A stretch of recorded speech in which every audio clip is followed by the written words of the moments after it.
They can't run the football consistently enough right now. The only guy on the outside that you really fear is CeeDee Lamb. You don't know what or who Dak Prescott is going to be when he shows up. The offensive line can't pass protect. The pass rush is completely gone outside of Micah Parsons, and it's a stat game when he comes to throwing opposite Trayvon Diggs. So what about them is good right now? That's the biggest issue. I'll give you that. Since Anthony Brown went down, that other corner has been it's been a hard situation. And especially it's highlighted without the pass. So you're truly as bad as Tampa Bay is. You're confident Monday night? Oh yeah, because I was looking. I don't think Tampa scored 30 points maybe once this season.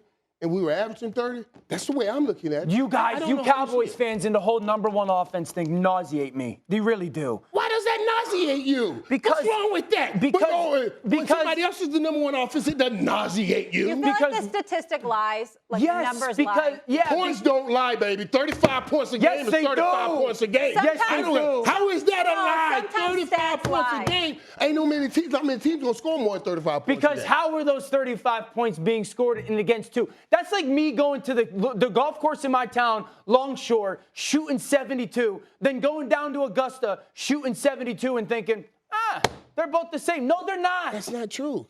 Yes, it is. That's not a correct analogy. Yes, it is. You use the soft golf course to get the hard. We playing who's ever in front of us. We don't get to pick how hard the golf course is. You got to play whoever they put in front of you. And you put 35 points up on that team. The Cowboys offense has played well against a top 15 defense once this year.